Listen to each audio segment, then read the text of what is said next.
Seguimos ahora con nuestro panel inaugural titulado Situación y desafíos de la calidad del gasto subnacional, donde hacedores de política de la región nos darán su perspectiva sobre este importante tema.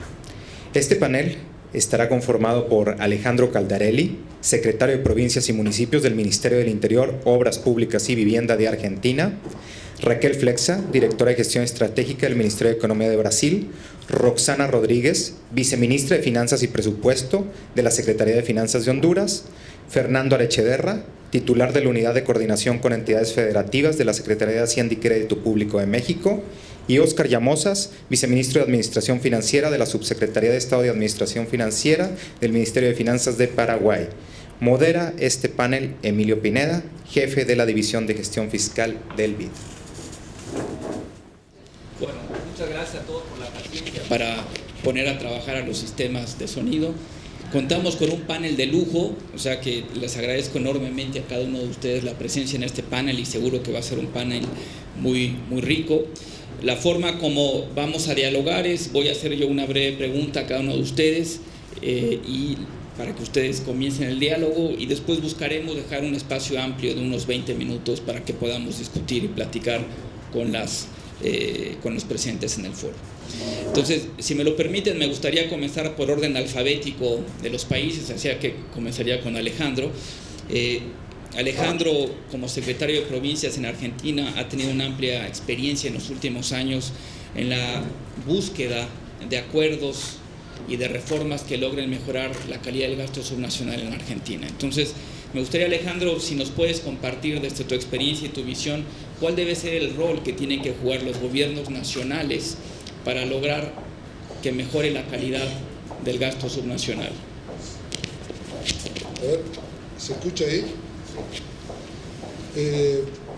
Bueno, primero, gracias por la acogida que nos hace Brasil, gracias al BID por invitarme. Esta será mi última participación como funcionario. Saben todos que hay cambio de gobierno en Argentina. Y la verdad es que tendría que hacer una pequeña introducción, de qué recibimos al inicio de la gestión, con qué nos encontramos al inicio de la gestión. Y esto era una relación entre gobierno nacional y provincias medio nula, no existía, no había diálogo conjunto del presidente con todos los gobernadores.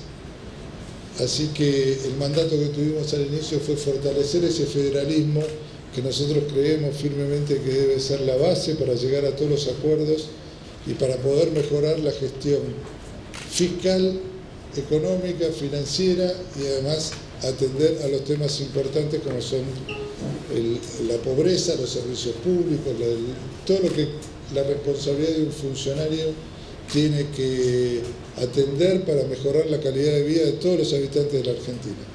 Argentina es un país muy disímil, en donde tenemos regiones muy ricas y regiones muy pobres. Entonces, cuando yo hable de promedios del consolidado, van a tener que considerar siempre que Buenos Aires y la ciudad de Buenos Aires concentran una mejora muy importante respecto del resto. Entonces, les voy a marcar algunas diferencias para que se den cuenta cómo. Lo primero que hicimos fue juntar a los gobernadores. Tuvimos una sentencia judicial que favorecía a 3 provincias por un reclamo histórico y el resto de las provincias quedaron afuera. Juntamos a todos y le dijimos, bueno, estamos en una situación con un déficit muy alto. Las provincias iniciaron este mandato nuestro con un déficit de 1% del PBI y la nación tenía casi 6%. Dijimos, vamos a tratar de recomponer esos recursos para el restante 21 provincias gradualmente. Y en ese convenio que firmamos también pusimos pautas como para llegar todos al 2019 con un gasto más eficiente y con un equilibrio fiscal. Hoy puedo decir que en 2019 antes teníamos 5 provincias solas que tenían equilibrio primario, hoy está casi la totalidad de las provincias con equilibrio primario. Gracias al impulso que le dimos de aumentar recursos, pero también gracias a cosas que logramos en otros acuerdos posteriores. Un acuerdo donde firmamos con el presidente y todos los gobernadores un consenso fiscal que contemplaba compromisos de la nación, compromisos de las provincias y compromisos comunes. En eso atacábamos la calidad del gasto, mejorar los servicios públicos, asumir responsabilidades de ambos lados y crear un organismo federal que atienda las evaluaciones de inmuebles en todo el territorio, tratar de tener un parcelario continuo. Ahora voy a hablar un poquito de eso si vos me decís cuándo corto, ¿no? Porque es largo todo lo que tengo para contar. Pero la verdad es que hicimos en esos 2 primeros años muchas cosas y muy paralelas. Y una también fue, con ayuda del BID, el programa de fortalecimiento a provincias, en donde ahí identificamos, en primer lugar, cuáles eran las necesidades, cuáles eran las fortalezas y cuáles eran las debilidades de todas las provincias. Por eso fuimos avanzando conjuntamente con el equipo del BID y nuestro equipo, y con el de las provincias incluidos, en definir hacia dónde teníamos que ir. Logramos, y ahora me voy a referir un poco a este organismo fiscal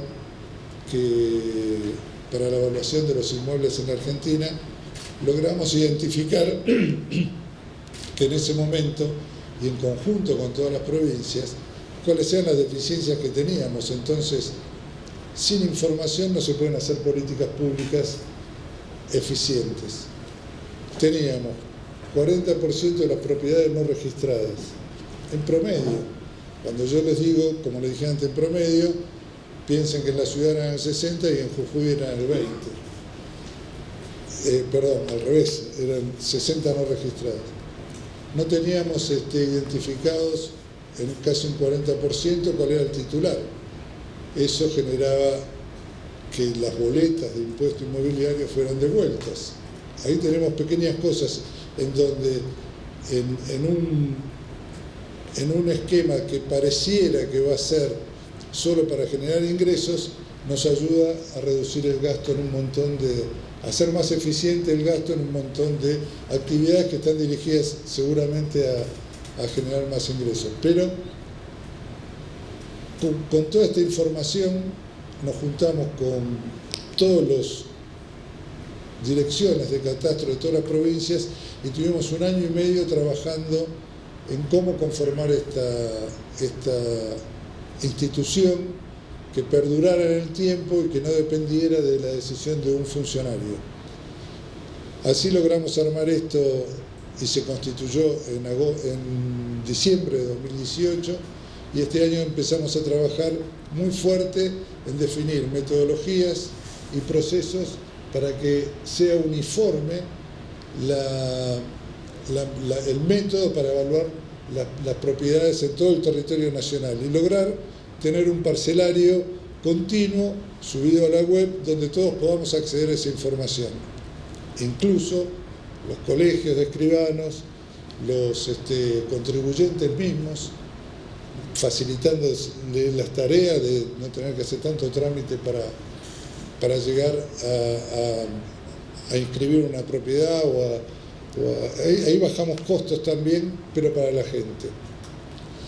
Una experiencia puntual en una provincia consistía en digitalizar el registro de la propiedad inmueble era una pila de papeles que no tenía, y linkearlo con el catastro actualizado también, para lograr que una vez que había un cambio de titular, el escribano lo inscribía en el registro de la propiedad, inmediatamente se veía en la plantilla de catastro y inmediatamente en la boleta de rentas, simplificando ese proceso muy rápidamente.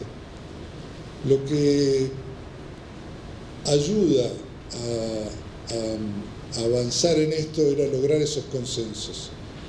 Por supuesto, el consenso fiscal que nosotros firmamos con todos los gobernadores y que después cada una de las legislaturas aprobó, porque entendamos que en un país como Brasil, como Argentina, como México, las provincias tienen mucha autonomía. Y no solo las provincias, los municipios dentro de las provincias tienen autonomía. Cada uno tiene su legislatura.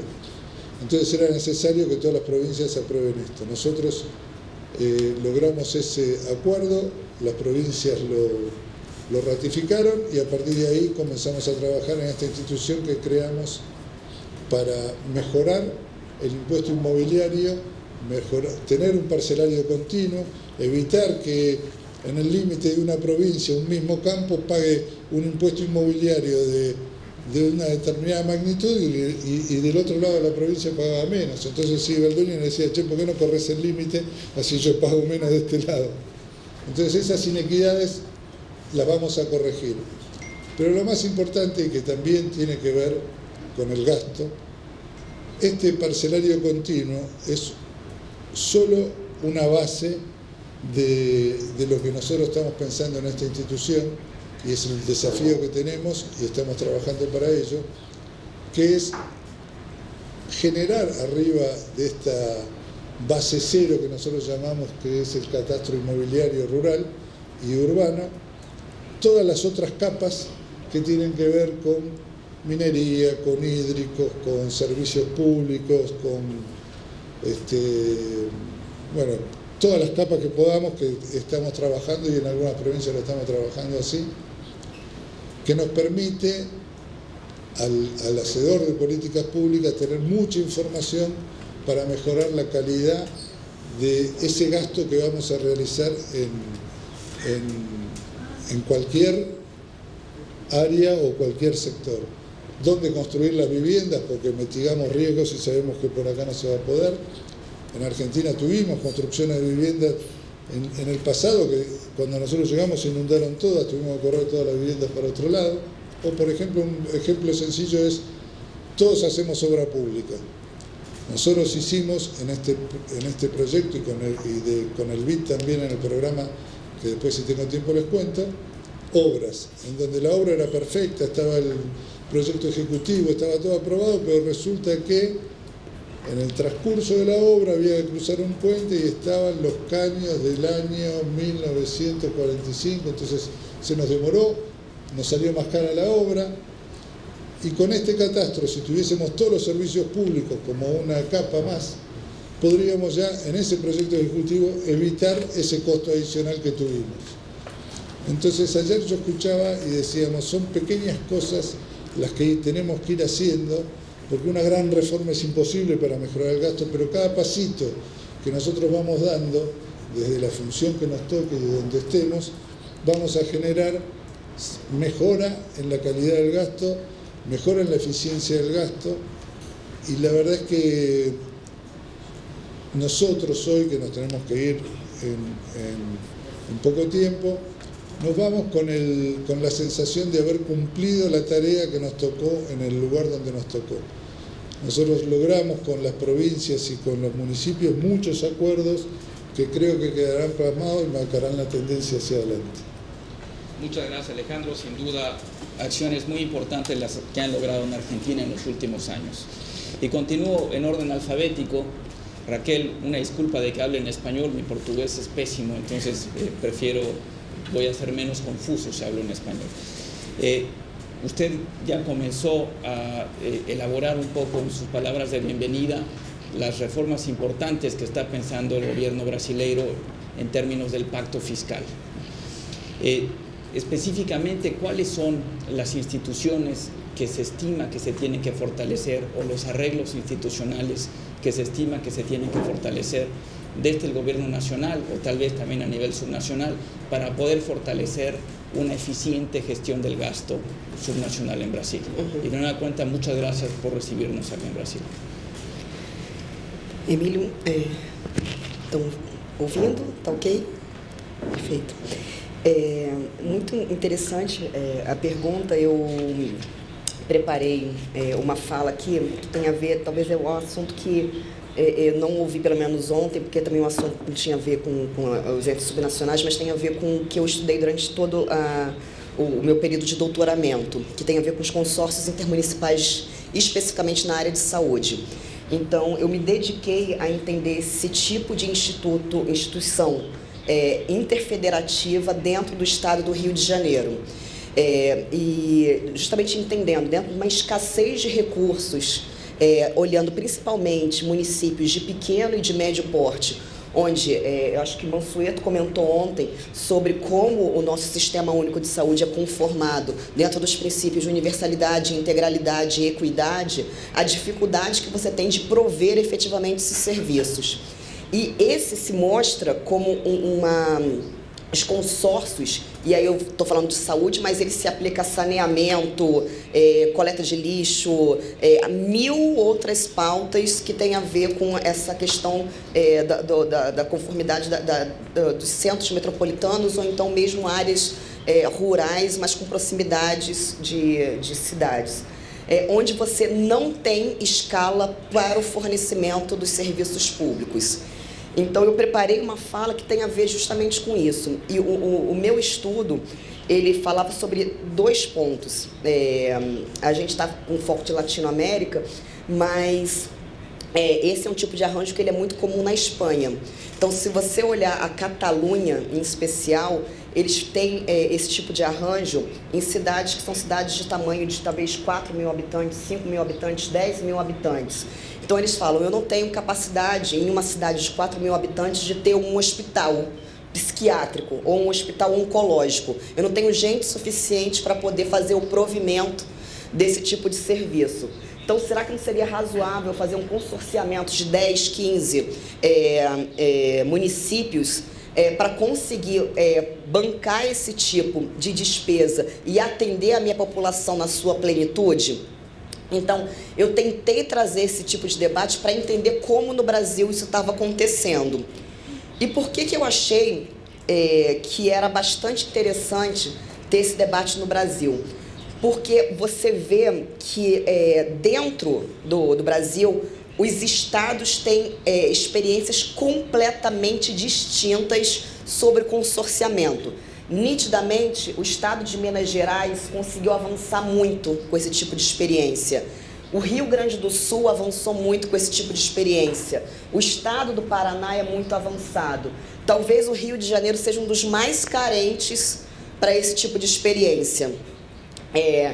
E eu comecei a minha fala falando sobre a importância para um pequeno município, lá o de 10.000 habitantes, que não consegue prover o serviço. Mas, por incrível que pareça, o maior consórcio intermunicipal de saúde do Brasil está dentro do estado do Rio de Janeiro e ele cobre a região da Baixada Fluminense. Não sei se todos conhecem, mas provavelmente é uma das regiões mais pobres do estado, altos índices de violência. Se você pegar o orçamento per capita para a área de saúde, ele é baixíssimo e é uma área de conurbação. Então, você não sabe exatamente, na hora que você sai de Nova Iguaçu, você entra em Belfor Roxo ou entra em outro município.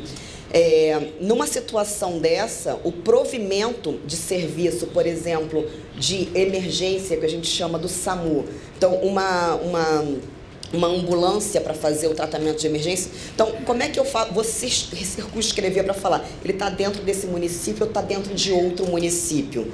Esse é um tipo de serviço que ele tem uma natureza que é uma natureza consorciada, que é muito mais interessante para que o município faça esse tipo de arranjo dentro dessa região.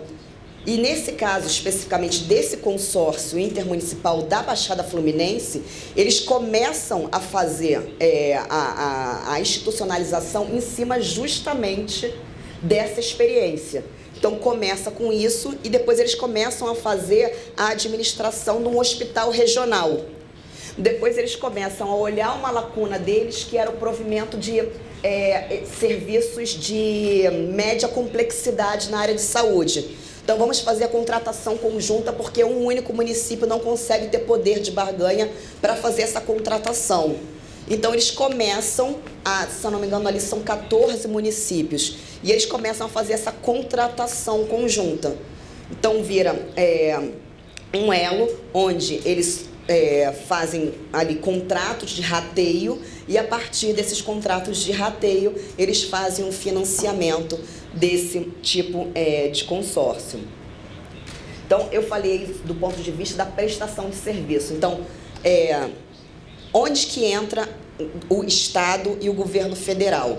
Então, na minha conversa toda, eram conversas com prefeitos, com os secretários das pautas finalísticas, que buscavam resolver os seus problemas da prestação do serviço, e eles falavam, olha, aqui, na verdade, é uma intenção minha com o prefeito lateral, mas eu não tenho nenhum incentivo do governo estadual para fazer esse tipo de iniciativa. Então, a gente carece de ter uma articulação dos governos estaduais para que esse tipo de arranjo funcione efetivamente. E mais ainda, a gente carece desse tipo de articulação do ponto de vista de governo federal. Então, quando eu fiz esses estudos, eu justamente tentava fazer um entendimento das estruturas de governança e como as governanças nos diferentes níveis da federação poderiam induzir esse tipo de prática, esse tipo de política.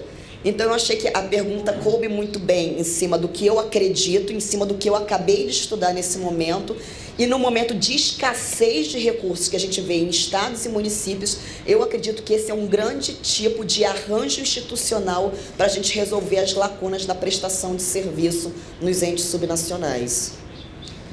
Muchas gracias, Raquel. Sin duda, lograr una asociación de municipios sería un gran logro en términos de escala, permitiría mayor eficiencia en la provisión de costos, pero además también permitiría, como tú bien mencionaste, abordar temas que extienden, que son externos a los espacios de un municipio solo y solo se pueden resolver con una mayor territorialidad. Muchas gracias, muy interesante.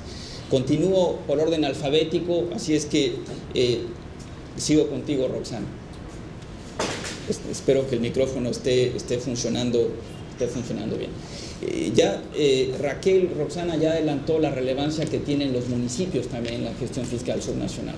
Muchas veces nos concentramos en los gobiernos, en los niveles intermedios de gobierno, pero a veces nos olvidamos que son los municipios el nivel de gobierno más relevante en contacto con la ciudadanía.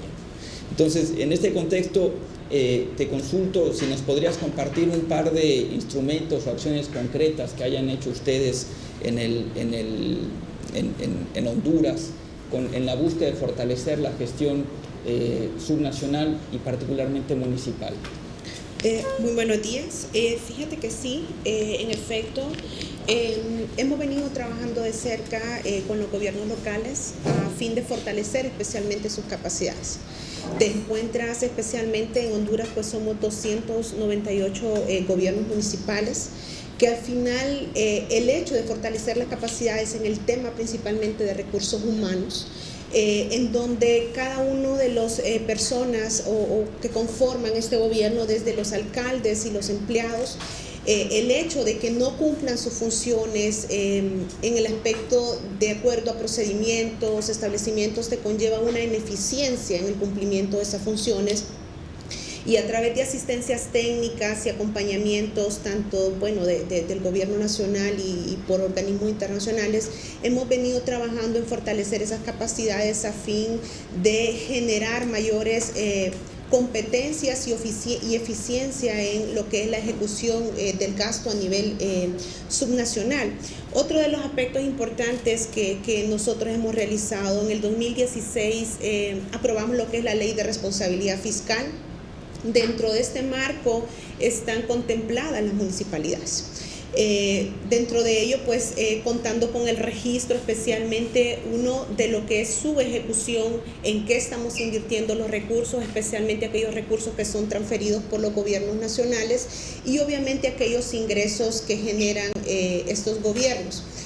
Lo otro importante que va concatenado con esto es los análisis de endeudamiento que se hacen cada uno de los gobiernos locales.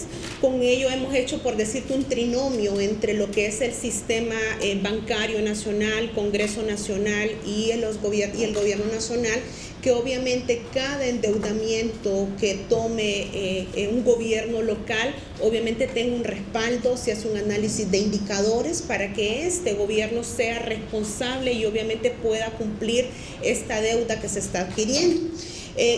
Correlacionado obviamente con los ingresos que este gobierno nacional está generando.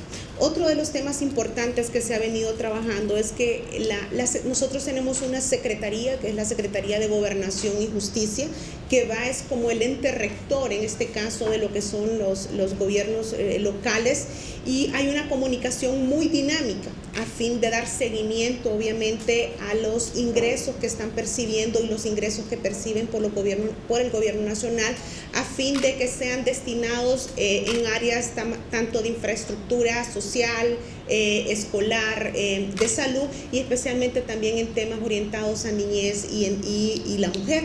Con ello, pues estamos logrando de cierta manera, hasta cierto porcentaje obviamente, de lograr mayor eficiencia. Tenemos muchos retos, muchos desafíos.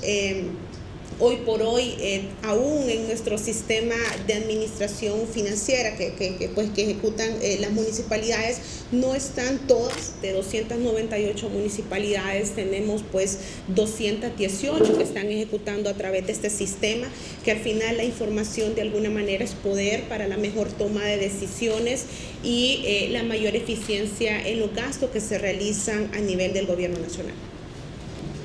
Estupendo, Roxana, muchas gracias. Sin duda, medidas muy relevantes y que seguramente tendrán un impacto muy significativo. Ahora paso a ti, Fernando. El Gobierno de México, la administración actual, correctamente y con mucha oportunidad, ha hecho una de sus prioridades el combate al caso más extremo de ineficiencia en el gasto, que es la corrupción. Entonces, me gustaría si nos puedes compartir ¿cuáles son las principales acciones, medidas de política o reformas institucionales que a su entender son prioritarias para que de forma coordinada el gobierno nacional y los gobiernos subnacionales reduzcan los espacios de corrupción en el gasto público? Muchísimas gracias por la pregunta, Emilio. Nada más unos segundos que me gustaría agradecerles a nuestros colegas y amigos del BID por la invitación, por supuesto a las autoridades brasileñas de Sao Paulo, la acogida a este gran país y a esta bella ciudad. Muchísimas gracias antes que nada. En lo que estamos trabajando, Emilio, precisamente bajo este eje que es muy importante para nosotros de combate a la corrupción, tiene que ver con promover y fortalecer los mecanismos que derivan. Como saben ustedes, nuestro país es uno de los países federalistas, ¿no?, de la región. Es promover, insisto, estos mecanismos que derivan del Pacto Fiscal Federal, que fundamentalmente los englobamos en tres, que tienen que ver con colaboración, coordinación y corresponsabilidad. ¿Y a qué me refiero con ello? En el tema de colaboración, lo que pretendemos, buscando abatir esta circunstancia, poner los límites y minimizarlo, el tema de compartir información. Es muy importante para el gobierno nacional con sus gobiernos subnacionales, que en nuestro caso son las entidades federativas y los municipios, poder compartir información que les permita a ellos no dejarse llevar, digamos, por ponerlo en esta figura metafórica, dejarse llevar con ciertos grupos les ofrecen que la información que de manera gratuita provee el gobierno federal le carguen una cuota adicional a esta información. De tal suerte que para nosotros es muy importante en este afán de colaboración estar muy cercanos a ellos, que la información es totalmente gratuita, que se puede compartir y podemos generar estos mecanismos que fortalecen el intercambio y a su vez, que es creo que la materia nuestra en el tema de Hacienda, fortalecen la recaudación de ingresos propios. Otro punto importante, la viabilidad financiera. Identificamos como parte de nuestro diagnóstico, los gobiernos subnacionales, municipios en particular, tienen una circunstancia de adeudos muy fuertes con el propio gobierno federal, ¿no? Le deben a la Comisión Federal de Electricidad, bueno, la institución que es centralizada, que provee el suministro de energía eléctrica básica, ¿no?, el suministro básico de energía, tienen adeudos importantes con ellos. Tienen adeudos con Hacienda, ¿no?, que le deben el impuesto sobre la renta de sus trabajadores, le deben a los institutos de seguridad social, y en ese sentido lo que estamos trabajando en esta agenda de viabilidad, en que no puede funcionar aún y cuando pudieran tener mayores recursos, todos estos recursos van a ser para el pago precisamente de estos adeudos. Estamos generando los mecanismos y los convenios, en particular no los acuerdos entre las instituciones correspondientes, para regularizar estos pagos y con base en ello les brinde la liquidez suficiente, les reduzca la presión y puedan tener acceso a mayores recursos, pero de manera coordinada plenamente y colaborativa con el gobierno federal. En En cuanto a coordinación, que este segundo eje que les mencionaba, como ustedes saben, el gobierno mexicano está fortaleciendo el tema de las compras consolidadas a nivel centralizado, las compras consolidadas pero de los bienes y servicios que se le brindan al gobierno federal. No obstante lo anterior, en algunos de los recursos que transferimos al gobierno, los gobiernos subnacionales, para seguridad pública, entre otros, o algunos subsidios, lo que pretendemos también ahí es generar algunos mecanismos de compras consolidadas que les brinden mejores precios, ¿no? A través de, sí, un mecanismo de competencia, no obstante que sea mucho más benéfico en cuestión de los precios, digamos, a los que pueden acceder. Entonces, algo importante.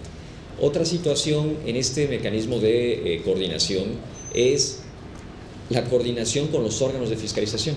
Tenemos una relación muy sólida con, en nuestro caso, la Auditoría Superior de la Federación, este órgano que deriva del organismo legislativo, ¿no? Nuestro poder legislativo, que es quien vigila el buen uso y el gasto eficiente de los recursos federales, ¿no?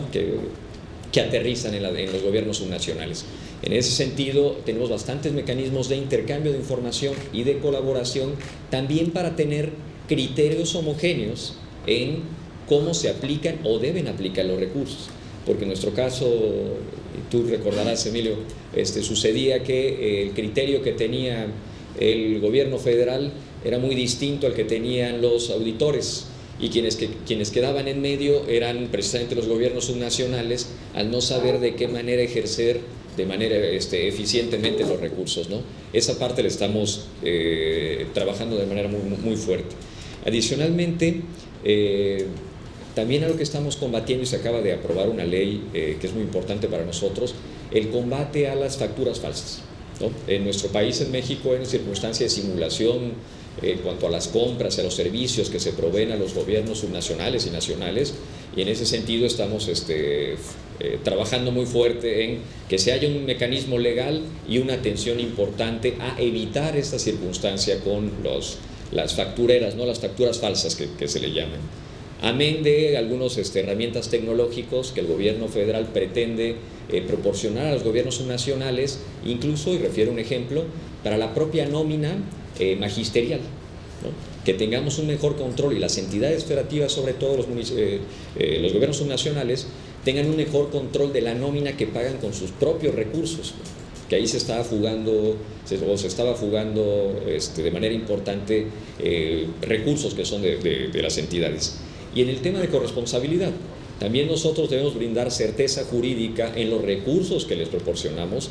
Estamos nosotros convencidos que los presupuestos no se pueden basar en subsidios, sino en los mecanismos legales de transferencia que están en el marco constitucional y legislativo en general, porque los subsidios, por su naturaleza, derivan de una negociación eventualmente en el Congreso de la Unión una vez que uno presenta los presupuestos, lo cual ocasionalmente, es decir, un año pueden suceder y el otro siguiente no, porque no hubo una negociación. Nosotros pretendemos, y esa ha sido la señal de nuestros presupuestos, eliminar esa circunstancia y fundamentarnos en la certeza jurídica de los recursos que le transferimos, ¿no?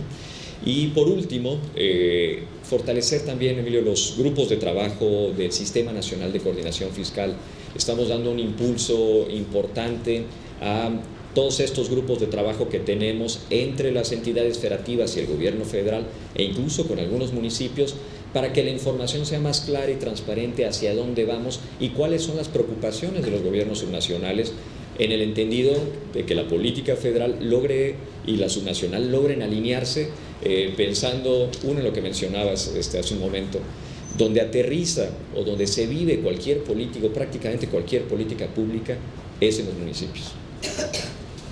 Muchas gracias, Fernando. Sin duda una agenda completa, ambiciosa, y estaremos muy atentos e interesados. Bueno, eso se cayó, mejor grito yo. Estaremos muy interesados en escuchar cuáles son los resultados de esta agenda en los años próximos. Y ahora paso a ti, Oscar, at last but not least, como dicen en inglés, ¿no? Los gobiernos subnacionales, Oscar, y municipales han tenido crecientemente responsabilidades de gasto, incluyendo la inversión pública, ¿no? Y tal vez uno de los grandes retos que tenemos es cómo lograr que los gobiernos subnacionales tengan mayores responsabilidades en inversión pública y la puedan hacer de forma eficiente. ¿Qué reflexiones, qué experiencias podrías compartirnos de Paraguay respecto a los retos que esto involucra? Bueno, antes que nada, muy buenos días a todos. Muchas gracias a Alvin, a Huáscar, a ti Emilio por la invitación y por permitirme estar aquí en esta importante red, importante foro, y también obviamente a los anfitriones por las atenciones que nos están brindando. Antes de responder concretamente a tu pregunta, me gustaría hacer algunas puntualizaciones para poner un poco en contexto la situación de Paraguay. Paraguay es un país unitario que tiene una estructura política dividida en 17 gobiernos departamentales y más de 250 municipios. Para tener una idea de cuánto representan del gasto público, estamos hablando de cerca del 10% del gasto total, donde el 80% lo representan los gobiernos municipales y el 20% los gobiernos departamentales. El hecho de ser un país unitario no implica que no tengamos los mismos desafíos que los demás países de la región en cuanto a una mejor articulación de las políticas y acciones entre los distintos niveles de gobierno. Ayer hablábamos de la importancia de avanzar en todas las reformas necesarias para lograr una mejor calidad del gasto público, y obviamente eso se da tanto a nivel central como también al nivel subnacional, ¿verdad? Y desde el Ministerio de Hacienda estamos apostando fuertemente a la agenda de mejora de calidad del gasto. Tenemos una particularidad que los gobiernos departamentales, al estar dentro del presupuesto general de la nación, se benefician, por así decirlo, de todas las mejoras que va implementando el gobierno central en cuanto a sistemas de administración, a herramientas como la del presupuesto por resultados, considerando que la información siempre es clave para la toma oportuna de decisiones y avanzar en todo este proceso de mejora, ¿verdad? Lo mismo con relación a la inversión pública. Nosotros tenemos dentro de la administración central un sistema nacional de inversión públicas que viene funcionando bastante bien, pero lastimosamente los gobiernos, principalmente los gobiernos municipales, no se han podido beneficiar de ese sistema.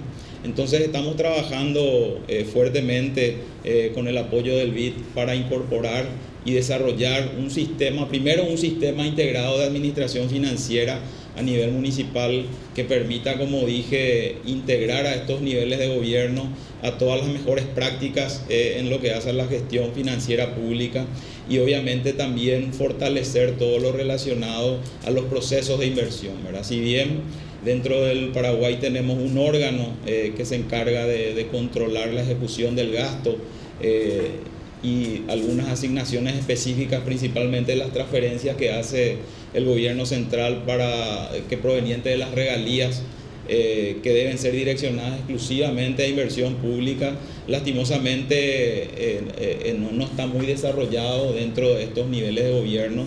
Así que ese es un gran reto, un gran desafío que tenemos por delante. En primer lugar, generar este sistema de información de administración financiera a estos niveles de gobierno, y por otro lado incorporarles dentro del sistema de inversión pública, ¿verdad?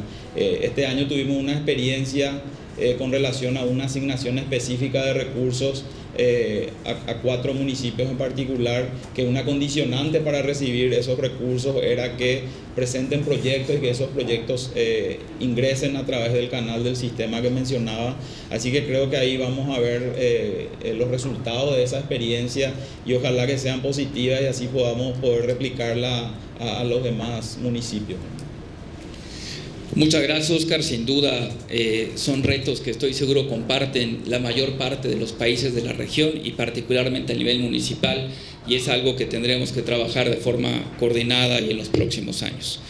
Y ahora pasamos a una sesión de preguntas y respuestas, pero antes quisiera resaltar y agradecerles a los panelistas que todos terminaron en tiempo y, según nos marca el reloj acá, con 1 minuto 50 segundos de sobra. O sea que si se retrasa el seminario no pueden responsabilizar a ninguno de los panelistas que están acá. Ellos han cumplido a rajatabla con el requisito del tiempo. Así es que abrimos un espacio para preguntas y respuestas.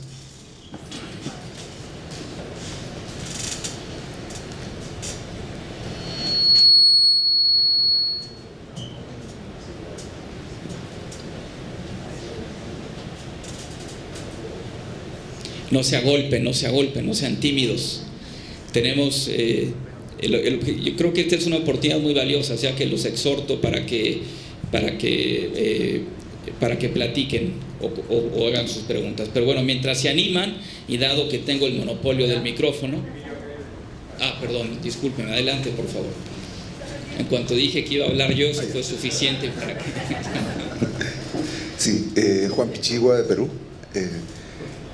Tanto Roxana como Fernando nos hablaron algo sobre los tipos de deuda que están apareciendo en los gobiernos subnacionales, básicamente las no financieras, pagos de servicios públicos, agua, luz, pensiones, me imagino, y todo lo que va a la seguridad social de salud.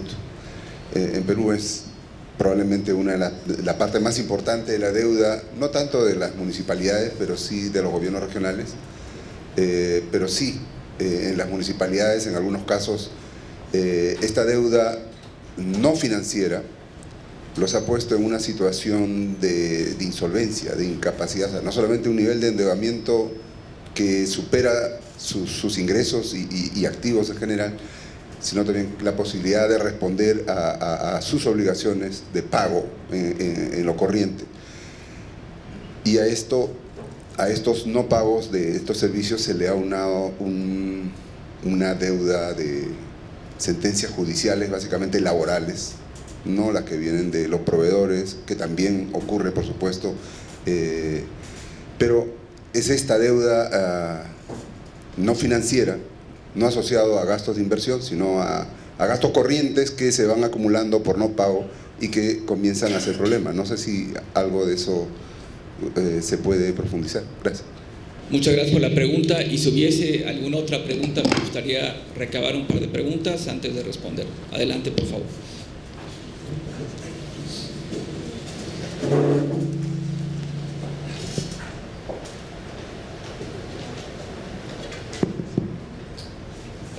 Buenos días, Joana López del Departamento Nacional de Planeación en Colombia. Me gustaría de pronto explorar un poco del esquema que explicaban para Brasil de asociaciones entre municipios un poco. En Colombia se está promoviendo mucho este esquema pues para solucionar problemas que los municipios por su capacidad financiera o institucional no pueden abordar. No obstante, surge la preocupación de cómo medir la gestión, cómo llevar un control de las deudas, los recursos y demás de este tipo de asociaciones que son supramunicipales o a veces supradepartamentales. ¿Cómo lo incorpora uno dentro del marco de gestión fiscal subnacional? Muchas gracias. Y si hubiese alguna pregunta más, tomaríamos una, no pasamos a los panelistas. Bueno, muy bien, entonces pasamos a los panelistas. Si les parece, creo que por orden de cómo fueron realizadas las preguntas, Roxana. Hola, sí. Fíjate que en efecto en Honduras hemos visto cuando hablamos del registro o consolidación fiscal, especialmente de la deuda de los subnacionales, tenemos casos críticos con municipalidades que en efecto no pueden cumplir sus obligaciones.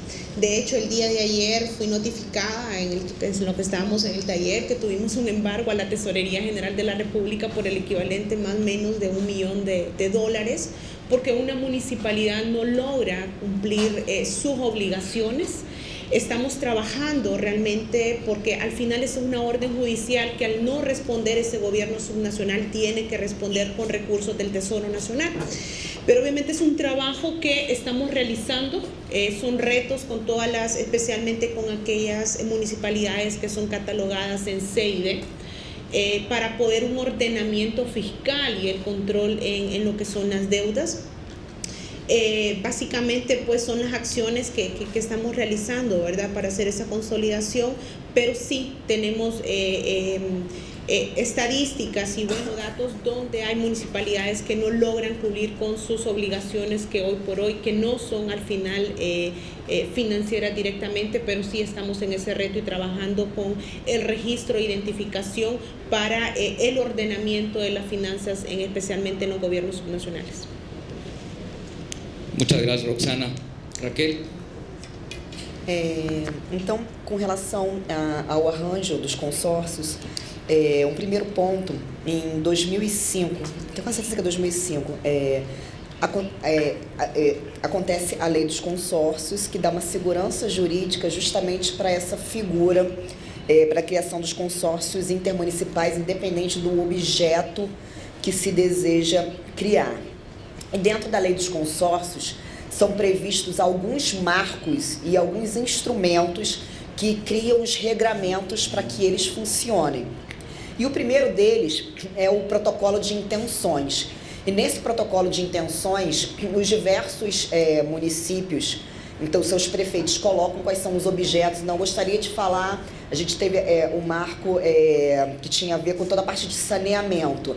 Então, a ideia era terminar com os lixões e criar aterros sanitários. E municípios pequenos não tinham capacidade de criar seus aterros sanitários. Esse foi um grande pontapé inicial para esse tipo de arranjo. Então, os municípios começaram a se articular e criaram protocolos de intenções específicos, por exemplo, com esse intuito. Então, na hora que eles criam isso, o primeiro marco é ir para o legislativo municipal. Então, as câmaras de vereadores aprovavam esses protocolos de intenções. Então, já tinha uma passagem pelo executivo, então um acordo entre prefeitos, e eu tinha a aprovação de todas as câmaras de vereadores de todos os municípios envolvidos. Então, isso aí já também dava uma segurança. E depois, para dois outros instrumentos, são dois tipos de contrato. Um que chama contrato de rateio. Então, você tem uma estrutura administrativa desse consórcio, um prédio, um secretário executivo, equipes administrativas, onde você tem contratos de rateio para falar, isso daqui custa tantos milhões por ano para funcionar. Então, geralmente, esses contratos de rateio, em função das faixas populacionais de cada um dos municípios, cada um deles entra com um determinado montante para poder garantir o funcionamento básico do consórcio. Mas isso daí você não está pagando pelo serviço, é simplesmente o overhead de manutenção do consórcio. E existem o que a gente chama dos contratos de programa. Então, como eu dei o exemplo do SAMU. Então, agora a gente vai entrar com o serviço SAMU. Quanto vai custar o SAMU para cada um dos municípios? Qual é a demanda de cada um deles? Então, existe o aporte e aí o pagamento pelo serviço em cima de cada um deles. Mesma coisa para um hospital regional, a mesma coisa para exames e consultas de especialidades.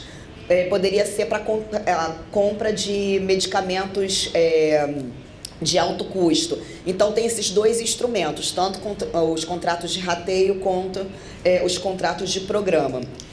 E tem dois outros órgãos que são muito importantes dentro desses instrumentos. Primeiro são as controladorias dos municípios. E aí você não tem uma uniformidade.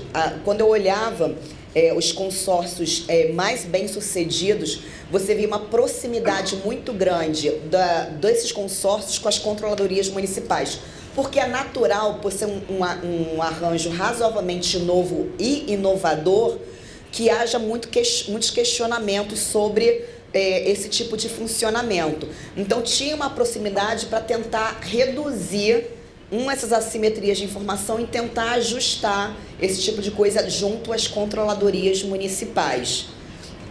No caso específico do Rio de Janeiro, em 2017 ou 2018 foi a primeira vez que o Tribunal de Contas do Estado do Rio de Janeiro começou efetivamente a olhar os consórcios com uma lupa maior na prestação de contas dentro desses municípios. Tá? Então, eu acho que esse daqui, não que esteja redondo, mas os instrumentos para dar alguma segurança para esses consórcios são esses aqui que eu te falei. Muchas gracias, Raquel. Y si no hubiese más preguntas, lo que me restaría es agradecer a los panelistas por unas intervenciones muy ricas y valiosas. Muchas gracias, Raquel, muchas gracias, Alejandro, Fernando, Oscar, Roxana. Les agradecemos mucho que compartan sus experiencias con nosotros y les pido por favor a todos un sincero aplauso para ellos.